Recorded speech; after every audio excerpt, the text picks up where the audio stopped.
Je crois que mon grand monsieur Poussani,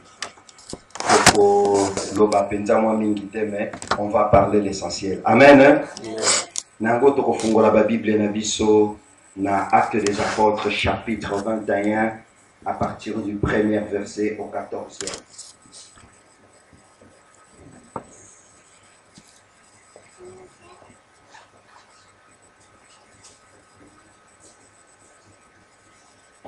Vous y êtes? Okay. Alléluia. Amen. La parole de Dieu nous dit dans Actes des Apôtres, chapitre 21, du 1er au 14e verset. Nous embarquâmes après nous être séparés d'eux et nous allâmes directement à Kos. Le lendemain, à Rhodes et de la Patara. Et ayant trouvé un navire qui faisait la traversée vers les Phéniciens, nous montâmes et partîmes. Quand nous fûmes en vue de l'île de Chypre, nous la laissâmes et à gauche poursuivit notre route du côté de la Syrie. Et là, nous abordâmes à Tyr, où le bâtiment devait décharger sa cargaison. Nous trouvâmes les disciples et nous restâmes là 7 jours. Les disciples pouvaient passer par l'Esprit, disait à Paul, de la montée à Jérusalem. Mais lorsque nous fûmes au terme de 7 jours, nous nous acheminâmes pour partir, et tous nous accompagnèrent avec leurs femmes et leurs enfants jusqu'hors de la ville. Nous nous mîmes à genoux sur le rivage et nous priâmes. Puis, ayant pris congé les uns les autres, nous montâmes sur le navire et retournèrent chez eux. Achevant notre navigation, nous allâmes à Tyr et à Pélomaïs, où nous saluâmes les frères et passâmes un jour avec eux. Nous partîmes le lendemain et nous arrivâmes à Césarée. Étant entrés dans la maison de Philippe l'évangéliste, qui était là l'un des 7. Nous logeâmes chez lui. Il avait 4 filles vierges qui prophétisaient. Comme nous étions là depuis plusieurs jours, un prophète nommé Agabus descendit de Judée et vint nous trouver. Il prit la ceinture de Paul, se lia les pieds et les mains et dit, « Voici ce que déclare le Saint-Esprit. L'homme à qui appartient cette ceinture, les Juifs les lieront de la même manière à Jérusalem, et ils les livreront entre les mains de païens. » Quand nous entendîmes cela, et ceux de l'endroit, nous priâmes Paul de ne pas monter à Jérusalem. Alors il répondit, « Que faites-vous en pleurant et en méprisant le cœur? Je suis prêt non seulement à être lié, mais encore à mourir à Jérusalem pour le nom du Seigneur Jésus. » Comme il ne laissait pas le persuader, nous n'insistâmes pas et nous dîmes que la volonté du Seigneur se fasse. Amen. Pour le lecteur de la Bible, je sais que nous comprenons déjà les sujets que nous allons partager pour cet après-midi. Ici, il s'agit de l'histoire de notre bien-aimé, le prophète Paul. Et l'apôtre Paul, pardon. Et quand nous voyons l'histoire de l'apôtre Paul était avec les autres disciples. Ils étaient en marche. Et ici, en voyant cette histoire que nous venons de lire, qu'est-ce que cela nous dit? Cette histoire nous montre un sujet d'une personne appelée apôtre Paul. Et le thème de mon message d'aujourd'hui est intitulé « Déterminé malgré tout ». Déterminé malgré tout comment? Parce qu'ici nous voyons l'apôtre Paul, il était là avec les siens. Ils partaient à Jérusalem. Pendant qu'ils allaient à Jérusalem, c'était pour faire son ministère. C'était pour prêcher. C'était pour parler de la part de notre Dieu. Et comme les gens savaient que là-bas, il sera lié. Là-bas, il sera persécuté. Nous connaissons l'histoire de Paul. Même pendant qu'il a rencontré notre Seigneur Jésus-Christ dans la route de Damas. Paul, autrefois, lui qui refusait qu'on puisse parler de la part de Dieu. Il persécutait les gens, il tuait les gens. Et il s'est fait que ce même Paul-là, quand il fut converti, ce même Paul-là, quand il alla maintenant exercer son ministère, il était déterminé. Malgré que, babandaki koye bisaye que, nzelo yozo kende, siko zo kende, prophétie, et lobi na biso que, bako kangayo, na maboko na makolo, bako livre yo epai ya bapayen. Mais, ce qui totali na komoto oya biso, nous voyons que l'apôtre Paul était déterminé. Pourquoi? Parce que tant babandaki koloba, lui ne voulait pas écouter. Il ne voulait pas seulement écouter, il a écouté, mais il ne voulait pas obéir. Pourquoi? Pendant que même un prophète est arrivé, et Gabus, aye po aye bisaye, que Saint-Esprit a tindi biso, alobi na biso boye, que la même façon, au temps où ceinture et à Paul, ami kangi yango, alobi te, okozala livré de la même façon. Bakozwayo pe bakokangayo. Mais, na bomoto na biso boye, on allait avoir peur que non, je serai persécuté à cause de Jésus. Ce mieux nati kalao. Même le sien, bao bazala kinaye elongo, bakomi kubonde na ye. Ke ndeko tikala na yo, komata kuna te. Mais lui, il était déterminé malgré tout. Il était persuadé que il faut kaka akende. Po asala musala ya nzambe. Nakati na biso lelo. Ce qui te met dans notre intérieur. Est-ce que nous allons prêts à mourir pour Jésus? Parce que ce qui t'entend la Bible, Jésus est mort à cause de nos péchés. À Koufa qui ne kourouz, Babaka qui ne kourouz, Yasara qui ne soumou mon côté. Mais na masumo ya biso, Neboyo, Babaka qui ne kourouz. Les loyo, ce qui va lobby, pour na kombo na Yesu, soko lobi yango lisusu tokoboma yo. Ou bien soko lingi otikala envie kotanga lisusu kombo ya Jésus te. Je crois que peut-être parmi nous tokolinga toto sa likambo wana parce que tomoni ke komi likambo aliwa. Tomoni ke komi likambo ya persécution.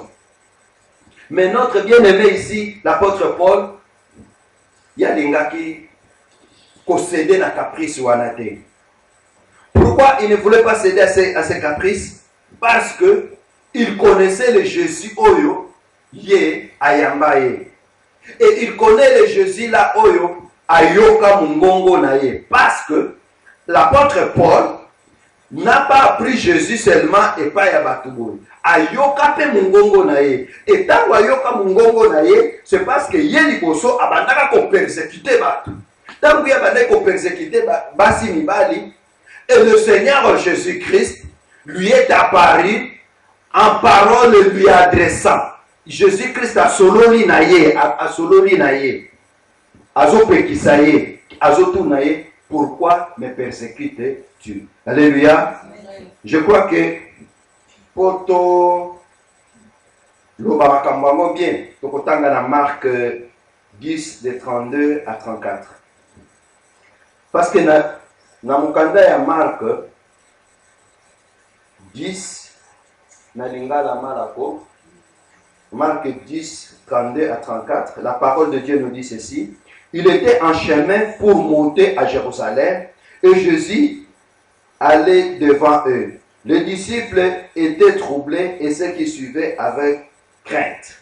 Et Jésus prit de nouveau les 12 après lui et commença à leur dire assez ce qui devait lui arriver. Voici, nous montons à Jérusalem et le Fils de l'homme sera livré aux principaux sacrificateurs et aux scribes, et ils le condamneront à mort. Et ils le livreront aux païens, qui se moqueront de lui et cracheront sur lui et battront les vergers et le feront mourir. Alléluia. Ce qui, apôtre Paul wana, alingaki posséder la caprice wana te, parce que amoni que son Seigneur Jésus-Christ, il avait aussi prédit cela. Dans le Seigneur Jésus-Christ, alobaki yango, c'est parce que ayebaki que dans la bonzambe, il y aura des crocs en jambes, il y aura des persécutions. C'est pour cela que biso oyo ndenge tomibengami bana na nzambe oyo tozolanda nzela na ye esengeli tosalaka mosala ya nzambe sans crainte. Même si batu ya libanda to bapaïens, ils essaient de nous persécuter pour le nom du Seigneur, ne cédons pas. Soyons déterminés malgré tout. Alléluia. Ce qui t'entendit dans 1 Corinthiens 14, verset 3, la parole de Dieu nous dit ceci. Celui qui prophétise, au contraire, parle aux hommes et édifie, les exhorte, les console. Amen. Amen. Pourquoi nous allons koloba likambo ya prophétie? Parce que nous voyons prophète Agabus ayaki ko prophétiser et pas ya Paul. Tango ayaki ko prophétiser et pas ya Paul, ayaki ko solola na Paul, ayebisaki na lisese. Aye azui ceinture ya Paul, ami kangi maboko, ami kangi ma Paul. Et puis a lobby que de la même sorte, ndenge na mi kangi ne ba kosala kolo ceinture. Cela veut dire ça prophétiser là que déjà ça yebisaki que okozala persécuté. Mais lui, l'apôtre Paul, ne voulait pas céder à ses caprices. Parce qu'il était déterminé à suivre le chemin de Dieu. Il était déterminé à suivre Jésus. Pourquoi? Parce que ayebaki musala oyo nzamba bengela ye. Banda ba semaine oyo bango babandaki ko traverser bazo uta nature po bakatisa. La Bible nous dit que et ça n'a qui facilité. Pourquoi ce n'était pas facile? Parce que Paul, lui, croyait en Dieu. Il croyait que quand il partait, Dieu va l'aider. Dieu sera avec lui. Mais pendant que Basala Kinanu, nous est là au moins pendant 7 jours. Et pendant ces 7 jours, je crois que ceux qui sont en français, Bible, il y a lu seconde et Zoroba, Basako Tiango toujours dans subjonctif. Donc dans les camps futurs, Basako Roba, nous embarquons, il façasse. Pourquoi? Parce que Basako kolakisa histoire historique, il y a des cambo, dengue et zaleli. Mais ici, quand nous voyons l'histoire de notre bien-aimé Paul, l'apôtre Paul était déterminé. Lelo yongana yondeko. Est-ce que tu as déterminé dans les cambo nzambe? Parfois, tolingaka kosa dans les cambo nzambe avec un peu de négligence. Pourquoi? Parce que tozotala koyimayima ya bato, tozotala bandeko oyo bazali kopesa biso batoli to ba conseil, mususu koki kozala ya malamu, mususu koki kozala ya mabe, mais tozokoya kolanda ce qui est notre être intérieur, le moi intérieur, la conviction divine. C'est pour cela que bien aimé dans le Seigneur, Na musala nyonso oyo biso tobengami bana na Nzambe, parce que ce n'est pas pour rien que totiki bandako na biso toye na kati esika oyo, parce que toyebi eloko toye koluka, parce que toyebi ete tozali bana na Nzambe, et ce n'est pas pour rien biso oyo tozali bana na Nzambe, et que tokoka kobanga bato oyo bazali ya libanda, o bakoki koyebisa biso mwa mabe moko sur nzela oyo tozokende, parce que notre Seigneur Jésus-Christ alekaki na nzela wana. Biso oyo tomibengami lelo yo ba chrétien. Qu'est-ce que signifie chrétien? Chrétien ezali dérivé à Christ. Ba tozona na nzela ya Christ, ba petit Christ. Siko ye moko le grand Christ bakangaki ye kutu asalaki ata lisumu te. Pendant que ngana yo ndeko tosalaka na biso masumu, tosalaka oyo nyonso tu mote mitindaka biso tosala. Mais lui qui n'a pas péché, lui qui n'a point connu de péché, mais il a qui est le kourouze.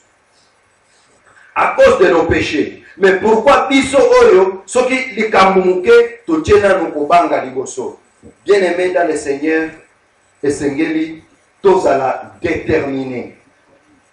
Na détermination na biso, na nzela ya Nzambe, et Sengeli, tous à la obabengaka asidi au temple. Qu'il pleuve, qu'il neige, qu'il fasse orage, aujourd'hui mon canon, ya kolanda nzela ya Yesu, ata kokoso eye, et Seigneur se fortifier toujours dans la foi. C'est pas pour rien que la Bible nous dit que les forts soutiennent les faibles. Ceux qui n'ont pas au monde de makasi ezalité, demande un secours. Et pas oyo akoki kozala na moi makasi koleka, apporter au secours pour que nzela wana pour toujours courir pour un but. Osuka ngona nzela te.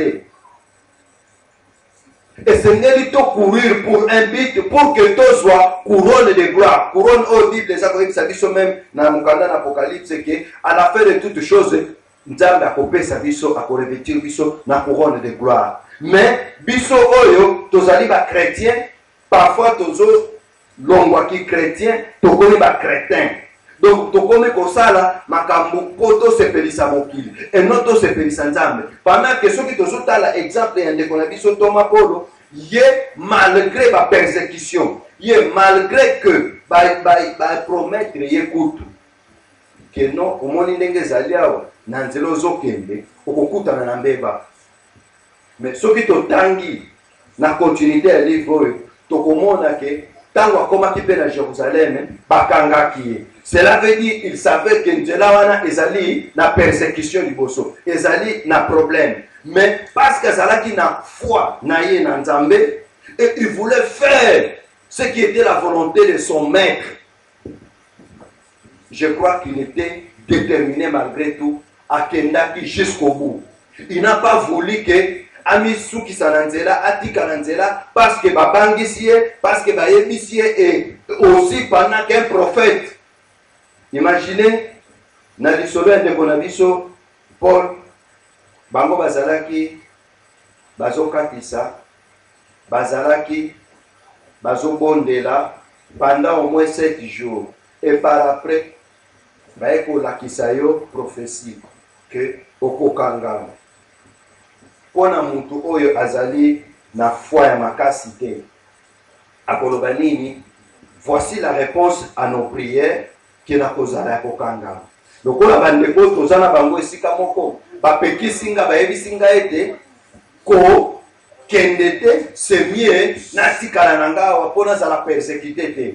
Mais la parole de Dieu nous dit que abandaki kaka kokoba malgré que bazobondela ye baza kutuna kolela ko supplier ye que non atikala akoma à Jérusalem te, mais il alla à Jérusalem. Alléluia. Amen. Mais je crois que biso nyonso tout oyebi lisolo ya Paulo na Sila conclusion na kosuka kindengeni. Pourquoi? Parce que quand il faisait la volonté de notre Seigneur, parce que quand tu fais l'œuvre de Dieu avec foi, avec force, avec toute ton intelligence et toutes tes pensées, je crois que il est toujours avec nous. C'est pour cela que la parole de Dieu nous dit que je ne vous abandonnerai point, je ne vous délaisserai point, je serai toujours avec vous jusqu'à la fin de toutes choses. Pourquoi? Parce que Yé a Yébi. La parole de Dieu nous dit encore qu'il ne nous laisse pas être tentés au-delà de nos forces. Nzambe a Yébi force oyo atia na kati na biso. Nzambe a Yébi opportunité oyo apesa biso. Mais biso, pour que moi tentation mouke, moi eloko mouke, nous perdons tout espoir. Tokomi ko se livrer sikoyo na biyoka yoka. Oyevite mikolo balobi na ba règlement sika. Mboko Yolanda balingi basala ko. Au moins mutunyo surtout a komi paniquer. Je vais faire ceci, je vais faire cela. Pendant que Nzambe na yo nano ayebisi yote. Parce que Bible zoloba esika makanisi ya biso esukaka nde ya ye ebandaka. Si nous voyons l'histoire des enfants d'Israël qui étaient en captivité en Égypte, tant que Babimaki et pas à Pharaon, va traverser dans le désert. Toyebi histoire Ndenge et Soukaki. Ils sont arrivés, ceux qui ont sauté dans le parti à désert, ils ont commis juste la mer Rouge. Devant la mer Rouge, et pas na bango ba Soukaki, parce que bazalaki ni na bateau, ni na boato, ni na Lingomba nyonso wana bakonager ko traverser mer Rouge, impossible. Si manabango Pharaon, ses chars et ses troupes bazolanda bango. Cela veut dire basukaki. Pendant que bango basukaki, il y a quelqu'un qui s'était élevé en dernier. Alléluia.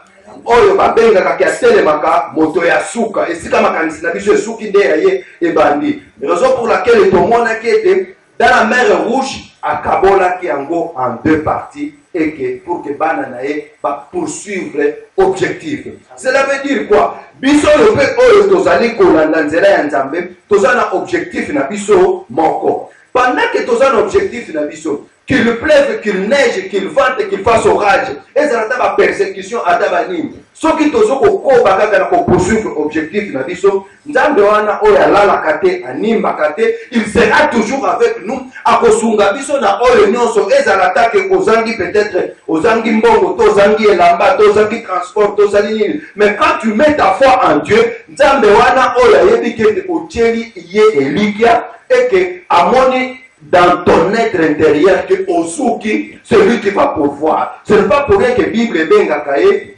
Jéhovah Jireh. Parce que ceux qui te Bengakaye, Jéhovah Jireh, parce que c'est un pourvoyeur. On a pourvoir en tout et pour tout. Parce que la Bible Zoé, or et argent l'appartient. Alléluia. C'est pour cela que tout soit exemple et indépendant. Thomas Paul, lui il était déterminé malgré tout, malgré que il y ait prophétie. Et pourtant il y a que prophétie, Moussa la prophétie ça l'a gagné, il doit être dans 1 Corinthiens 14 verset 3. Et la prophétie sert à édifier, à encourager et à consoler. Tant que prophétie est pour édifier et encourager et consoler. Mais prophétie est qui a kokangama. Soki azalaki mutu ya mwa foi moke awangaka lo banini a lokola déjà prophétie kwa indengwana yango ezali pour édifier et consoler et encourager. Yango est découragé là déjà, ça ne sert à rien que je puisse continuer. Mais lui, il a continué. Nakati na biso na mitema na biso ndenge tozali. Soyons sincères devant notre Dieu. Est-ce que Nanzela oyo tolanda kanzela ya Nzambe? Ata tozi ba persécution neti yande kona biso Thomas Paul. Est-ce que nous allons toujours continuer à poursuivre les chemins de Dieu? Est-ce que tu vas toujours dès l'avant? Amen. Amen. Wana ezali motuna oyo mutu na mutu esengeli ya mituna. En conclusion, bien aimé dans le Seigneur, esengeli sikoto mituna. Suis-je prêt à souffrir et à mourir pour la foi en Jésus-Christ? Moko na moko amituna na katina. Amen. Amen. Je crois que ndamu nazalaki na ngoya ko partager na bino na lelo yango. Que Dieu vous bénisse.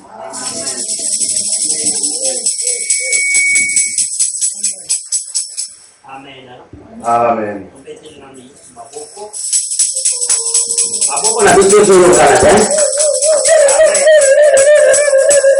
Amen. Amen. Amen. Alléluia. Amen. Nzambe a Zoualukumu pe apambola parole na ye. Ba pesi biso thème moko capital pe kitoko que non kozala déterminé. Amen. Ok, tozui détermination pour que mon azala déterminé. Il faut que ça la série oyo tozali kolanda oyo ya bâtir notre être intérieur. Parce que celui qui est fort intérieurement a qui quand même contenir devant ma problème de kokoya liboso na ye. Amen. Paul comme azala qui fort kati na ye. Ayebaki la parole qui dit que celui qui est à moi est plus fort que celui qui est dans ce monde. Ce n'est pas la mort. C'est pour cela que nous avons dans la Bible, la livre à Paul, Paul a exécuté qui m'a levé les bandins compliments. Paul a eu un slogan, alobi nanya koki kokabola ngai bolingo na ngai na nzambe. Wana na bakomi na domaine ya liwate. Eza kufa to kozanga to ba souffrance ya mokili oyo. Eloko moko te. Ye moko apesi réponse alobi eloko moko te. Tango akomi malgré prophétie ebimi. Comme il sait que non, ce n'est pas prophétie na ye mote ko changer destiné na nga. Ngai na kokende jusqu'à terminus. Alléluia. Bible elobi même bato ya zalaki na bango babangi place à Paul. Mais Paul il savait que c'est lui qui est à moi. Cet homme intérieur, il est plus fort, asa capable. Alobi eloko moko, alobi na kosepela na kufa cause ya Jésus-Christ. Alléluia. Amen. C'est vaut mieux na kufa anero que na kufa lokola buri moko boye upo wakenda kuiba na makazi. Alléluia. Amen. Alors c'est ça ce que Paul avait compris. Alors comme azalaki na détermination ya ke pona Yesu ngai na kosala nyonso bafinga batonga bakata memo maboko bakata memo makolo ngai kaka Yesu Masia. Alors ce n'est pas des prophéties parce que voyez bato ebele na mokili bazali na défaut moko ya kosalela ba prophétie. Alléluia. Tango bayebisi yo na nzamba lobi mais eloko nini yosala ngo na kati na yo oyo koko changer prophétie. Alléluia. Amen. Alors tofungoni na kati ya mkanda nani ya psaume totangi psaume chapitre 85 natanga ka 2 versets ya pamba. Psaume 85 9 et 10. Et nous na biso. Je lis au nom de Jésus. Amen. Éternel, j'écouterai ce que dit Dieu éternel, car il parle de paix à son peuple et à ses fidèles. Oui. Pour vous, qu'il ne retombe pas dans la folie. Oui, son salut est près de ceux qui le craignent, afin que la gloire habite dans notre pays. Alléluia. Amen. Alobi na biso, j'écouterai ce que dit l'Éternel. Ce n'est pas ce que ma prophétie na yo koye la ngai. C'est ça ce que Paul a salaki. Si tu es une prophète, gloire à Dieu. Ta prophétie n'a cueilli yango. Mais ce qui Christ est moko kutu mwana na nzambe, anjimia kufaki na souffrance ya kolokota. Eza na souffrance moko te na koko souffrir, oye koko kokanana na Yesu Masia. Alors je ferai ce que Dieu a dit.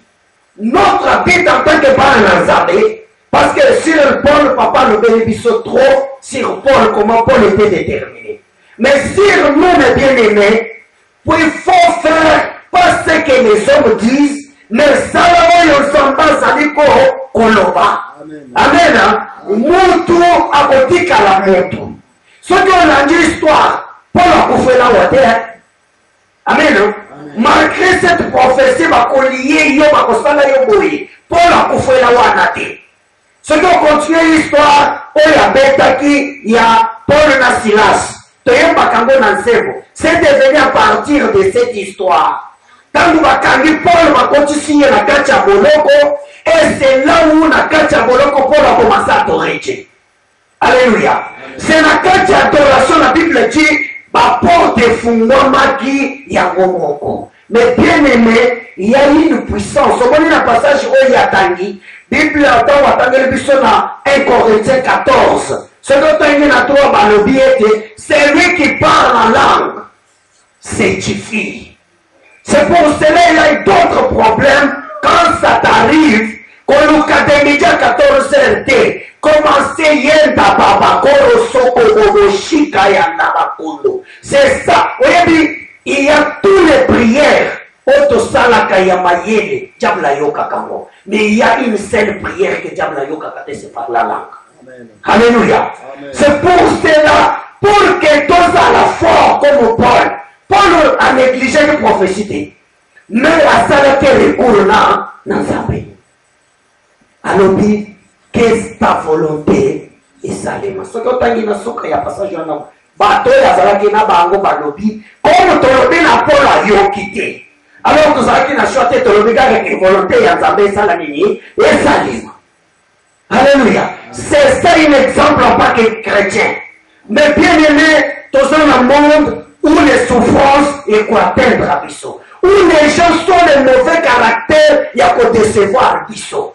Les gens, comme on a battu, inutiles, même tant que nous sommes utiles devant Dieu. Mais quand les gens vont minimiser, vont négliger, toi tu ne dépends pas des gens, mais je fais ce que Dieu a dit. Amen. Alléluia. Qu'est-ce que Dieu a dit? Dieu a dit, je te bénirai. Je t'élèverai, tu seras la tête et non la queue. Partout où tu fouleras les plantes de tes pieds, je te donnerai en possession. Si vous me dites que dans la communauté, mais Dieu a dit, je t'élèverai. Alléluia. Amen. A kotombo la ngai, kote kotombo la muto koyeba azadi. Alléluia. Amen. Il y a un mususu na famille, comment étiquette la pamba pour la famille. Famille comme il le que non, bazomona que non, ce qui a dépendre à la bisote, vina yeko salate. Mais vina yo, to vinanga, ils ont dépendre à la bangote. Le moment où ça va déclencher, bakoye bateni tino, ne décide. Pourquoi? Parce que tu fais ce que Dieu a dit.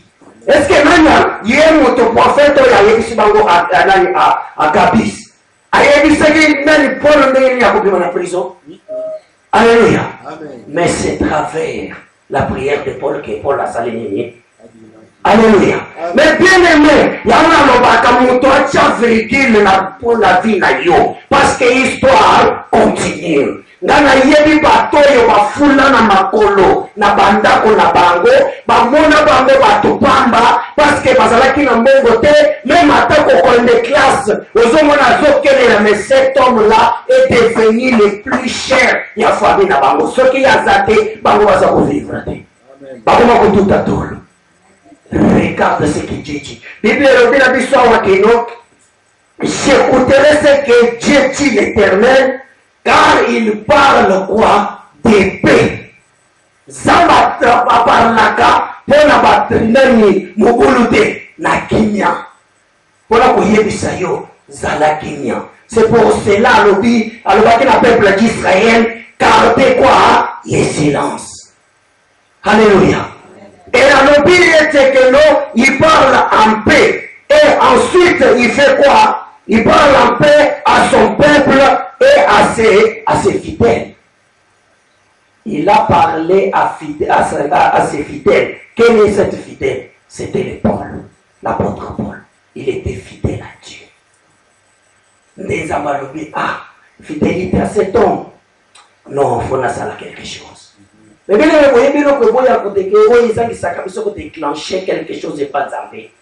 Tout ça n'a pas argument solide. Il y a un peu ça. Pour la salaki nango. Ceux qui n'ont pas de yibite, ceux qui n'ont pas de tongite, mais ceux qui n'ont pas de sakosi ya kongo na yo. Alors, c'est quoi? Tikanga mabo manga. Est-ce que papa ko tikanga mabo mayo? Mais ça balinga ça le coupable. Alors, au moment où on a quitté, Paul, il faut Paul à la mission au Ina. Ce que vous l'avez bien fait, ça ne veut pas qu'il mette moi Paul et Barnabas à part. Il n'y a pas que nous avons la mission à Tindio. Ils ont la famille Nabino, ils ont la libota Nabino, ils ont la nandako na yo, ils ont la mission. Ce n'est pas les souffrances que tu passes qui déterminent ton futur. Non. C'est que vous vivez dans les lots, et ça, vous avez la lobité. Pour vous, vous avez la lobité, ça, vous avez la lobité. Alléluia. Amen. Mon toit a abandonné. Nazangi, gloire à Dieu. Mais vous connaissez les Nakousou. Et tant que Nakousou. Alléluia. Nanya yemba kike Paul akozala. Et nani Joseph akozala gouverneur na kache yamboka mopai. Mutu mokote. Yamwana lobby c'est comme motu. Mais pour y le lobby na yete. Pesa yeto. Les temps que nano a profité. Au tcha pointé. Parce que même matin a profité. Zabaza capable de se pour qu'à vivre. Alléluia. Oui. Parce que c'est Dieu qui détermine. Pour sa gloire, la passage à l'obé, c'est pourquoi sa gloire. Mais bien aimé, Zamba n'a pas pour sa gloire. À cause de cette détermination, laisse-moi te dire que non, à cause de cette détermination, Zamba Kopangolayo, pas pour la gloire ya Batomokili, mais pour sa gloire, pour que les gens témoignent que réellement, lui, il est le mis à part de Dieu. Alléluia. Osa n'importe qui t'es, toko kokana bilongi, mais toko kanye ba chance, t'es. Ce qui y a aux 1000, mon colonel a aux 5000. Parce que ça, c'est l'étoile qui est sur moi. Alléluia. Que ça m'a pas pour la biso, tout ça l'a déterminé. Ma circonstance, tant qu'on a de détermination, et ça quand on a embêté. La classe, ça l'a déterminé. Balobi na yo que non, section yo lundi, et ça y a un côté. Mais, n'a la lobakat. Bandele ba mayele te. Oui. Ce que tu as dit, c'est que tu as dit, ce que tu as dit, c'est tous les cas, les filles ne sont pas parlé. Tu as dit, connaissance de Bango Bazanango et de Bango Moko Bazanango. Mais Bango Bazanango et tous les temps. Pour comment on a eu une difficulté. Mais mon tour a eu Koya, à ce qu'on a eu payé. Pour la mais c'est quoi la différence? Toza na mayele en plus toza na Christ. Pourquoi tu veux nous freiner biso? Alléluia. Amen. Alors, tout est possible. On dit que nana kokokate, pesanga ikaka 3 semaines et 3 mois. Na ikuruana, tangisa biso mbalasima. Komona yomoko. Amen. Détermination c'est dans tout, même dans musala. Oh musala ba benga na kabato. Oui. Bango bengana kabatu waneza bango mengana zana détermination ya kenonga la botika lawa libera. Alléluia. Ça c'est ça la détermination. Et ça quand makambo nzambe te na nyonso zali kosala. Oyebe problème na biso to zali ko abandonner trop vite na notre commune na destination te. Ko abandonner te. Quelle que soit la difficulté, que nzamba pambola pe apambola papa bless. Pour la terre où il y a Bessibiso. Amen. Dimanche prochain, nous allons continuer parce que à Salika Kanet ici a continué sur notre être intérieur. Et dimanche prochain, nous allons continuer toujours sur notre bâtir notre être intérieur. Donc, mon non, c'est très important. Ce que nous avons dit, makasi kachinayo, makasi alibanda te ya obeta batu. Amen. Ah, ngalbi makasi akachi. Amen. Bazos faire souffrir yo mais bamona kolela kati. Amen. Bazol finga bamona ka kolela kaluki me mwanoi. Tiba ko yako pesa yo kombo na moni mamoyi na mwanoi bakomi banduki. Oui, banduki kati na Yesu. Amen. Alléluia. Amen. Parce que na lenda. Amen. Na être intérieur nanga ba souffrance na bimeza nango kaka mipete. Ebecheli ngana zo continuer nzela. Alléluia. Kezamba pambola biso to so bonde, to bonde. Yebisa nzambe pesanga détermination na nyonso oyo nazali kosala. Na biloko to quel que soit malheur ekoko éteindre na vie nanga pesanga détermination ya ko percer na kati ya pasi wana po ke ngate ko kokoma na destination ko izomema ngai lolenge décision pour la zwaki pesa penga pe makasi ya kotenir na kombo na Yesu masieto bonde au nom de Jésus. Seigneur éternel, notre Dieu, Père de gloire, merci pour cette parole merveilleuse que vous précisez.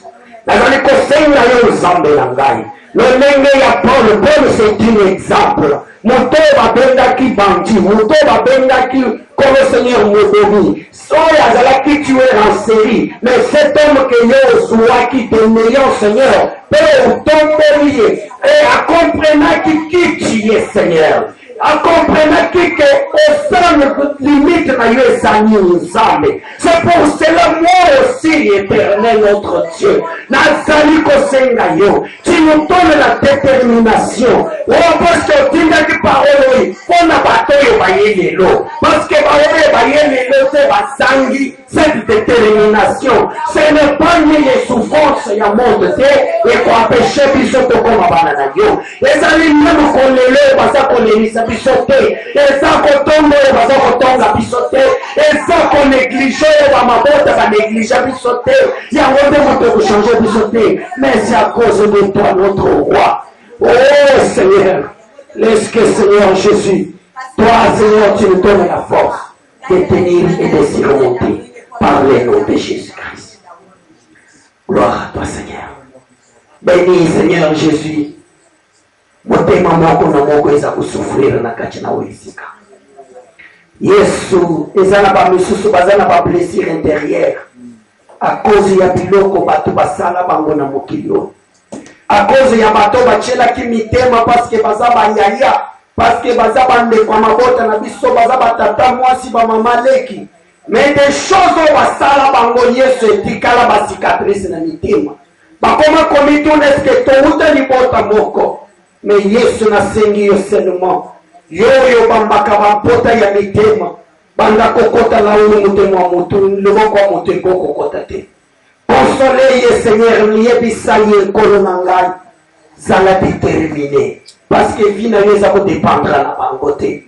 Vie na yeza ko dépendre na yo nzambe. Père ye mema ye lisusu encore plus haut que ye azanelo nzambe na ngai. Père fungula bikuke ya likolo pour la vie ya mon frère. Fungula bikuke ya likolo pour la vie de ma sœur. Que éternel notre Dieu banguna na ye bakoma na soni na yo ya kozala lobi. Bamitune me topesa kateme koma bongaka. Tobeta me koma le lakate. Tonyoko la kame koma le mbakate. Parce que force ezali pali na yo nsambe. Yangwana nkolo na sengio. Pakusama ya misu. Bato mususu balelaka na kati ya motema memaye bimakana misu te. Yesu yo kotaka nkolo na bisika bisoli ebimaka banda kopangusa mai ya moko na moko. Père, pesa biso détermination na kati ya moko ya lede. Là où Seigneur Jésus, si on sortit de tonji, là où bato baningi toujours kosala mabe, olie ya kosala malamu, mais tozala déterminer lokola Paul. Pona koma na destination oyo zali komema biso. Pambo l'Éternel bisika parole ye béni. Pesa ye makasi pe mayele pour que mbalasi éternel a porter un de plus encore pour l'avancement Seigneur Jésus de nos esprits au nom de Jésus. Pambo la paix pas Seigneur offrande de l'Église de pesa yo. Le lobby était apporté dans ma maison, tu me vos francs. Pour être là on a eu manqué le côté. Seigneur, chaque main, où est mon contribuer maintenant et pambama. Na kombo na Yesu. Amen. Amen. Tuzope saba offrande na biso na lubango nyoso. Tukome presque na suka. Toza na l'air. Presque na l'air. Amen. Tupesi offrande. Et toza na communiquer. Lobi na butu na zwaki ko défilé ya papa Mukens. Azali éprouvé. Azana matanga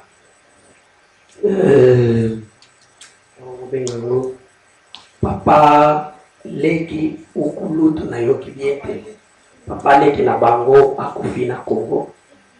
Alors ebembeza na se babenga kiyelobi. Amen. Et les londe tokoyeba suite nango po ndenge nyenye akosala ko. Et c'est que biso tokosala parce que ce que moto azwi téléphone na ya bengi bino, c'est parce que aza ko considérer bino et aza na besoin ya soutien na bino. Alors c'est pour cela biso tokosorganiser si c'est possible avec bénédiction na bango to na ye pour que mercredi tous à la taille banaye tous à la prière pour nous consoler bango. Amen. Et ça occasion ya kolakisa ke toza oyo bato baza kokanisa te. Amen. Mais toza oyo nzambalobi tozala. Alléluia. Tozala malamu mingi nga na kobenga yepe sima nango akopesa nga confirmation soki apesi sima nango mercredi oyo tokotana na nani biso totokeyi kuna na fasenar zamba sunga biso kana bata transport wete toka okende soki keno tatokosilisa afoni kozala malamu. Amen. Et communiquer mosusu tozala nango na bosanyango mpe na ndako. Tozana invitation ya Zvol. Baza ko organiser séminaire moko date na bossa nyango mais na yango dimanche prochain. Oui, c'est le 29 si je ne me trompe pas. Alors, église est allée inviter. Lobi tozala ki na kati ya réunion ba pasteur nyonso ya Hollande. Vraiment tozala ki béni. Sur oyo mateya bateya kipe bakte salama kikuna ba pasteur oyo bakangana ki bakanda basengani ba polimbisi et salaki bien. Amen. Et samedi oyo tozapene sur na combattre parce que naza tellement nani occupé et je risque nazala tena kozala na Belgique samedi wana. On a Patrick Azosala Yara. Chaque fois, depuis moi, on a beau midi, 5e anniversaire, 6e anniversaire, Yangoyo, ma fête à Kanazalakati. Alors, cette fois-ci, quand même, à 5, viens, faut ça là. Oh, il faut pas pour la moine jour. To bengi saka pasteur, mon sous nego, yabiso. Amen. Baye na kosala tu nazala kuna na kosala nanga aller-retour ata putu fonazo. Alors to kotani peut-être dans des semaines les sous semaines kuna parce que ezas les sous semaines ngo occupé. Voilà ba o bazana place à kokendete. Docteur Richard Pembo a organisé séminaire dignité na Hollande na Breda. Alors soyons disponible Tata Blaise, Kokokende, pasteur va vous aller béler la Breda. Na invitation est dans mon andako. Semaine oui, samedi oui. Tu vas y avoir vendredi, samedi et dimanche. Alors, biso comme tu vas aller moi tu vas m'appeler tout ça tu s'excuser déjà mais vous allez malamu. Amen. Tomi nasuka ya kelka na biso. Ya. Ozana. Non. Ah, yope. Vous avez vacances moulaye nan na limbi yotengana na yotala yote. Na banda ko boya oya ko pesa nani. Mwana na yori mukuna pona zala ina kri. Ah, yo lo baka bongo. Tawo kenda ko maka poisson disparu na kachalo. Oui, na Facebook ndena mona kayobi. Amen. Menzamba pambola yo. Amen. Alors, donc, on a souka tout ennemi, nous allons faire la prière et souka. Et pas bon dimanche à tout le monde. Merci Jésus, merci Jésus. Merci Jésus, merci Jésus. Merci Jésus, merci Jésus. Alléluia, alléluia. Nous te louons, nous te louons, nous te louons, nous te louons, oh nous te louons, nous te louons.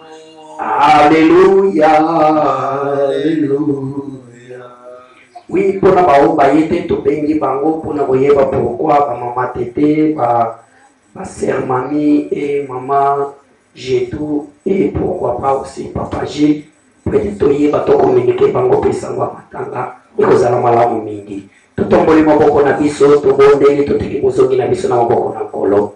Éternel notre Dieu Père de gloire, merci pour la moment oyo merveilleux toyo passer la présence na yo papa ozalaki na biso ne bandeli pe soka ya prière na biso maintenant ya botozongisi kendo na sanjelo ezongi epai na yo mpona moma oyo yo olobaki ete nakobakela kokende na kozonga na bino maintenant ke tolingi tozonga nasengi yawe obatela retour na biso lolenge omemaki biso na kati na oyo esika mema mpe biso na bisika tozali kozonga ke oyo nyonso bafile oyo nyonso milimo diable akoko prépare na nzela na biso torendre yango ezala lile sans effet au nom de Jésus-Christ tosengi ke rien nzambe loboko na yo ezala likolo na biso pamba te ozali nzambe na kimia mpe ozali nzambe na esengo tikaki esengo na yo oyo ezala na biso eke semene oyo ezala semene moko ya réussite eke semene oyo ezala semene moko ya esengo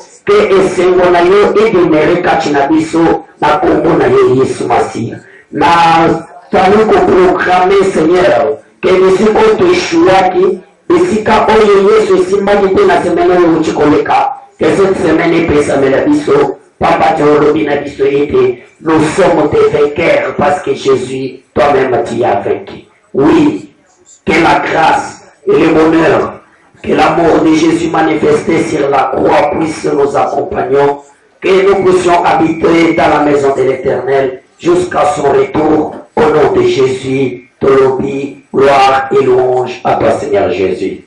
Gloire et louange à toi Seigneur. Amen. Amen. Bon dimanche, tout dimanche prochain. Amen. On va dire yes.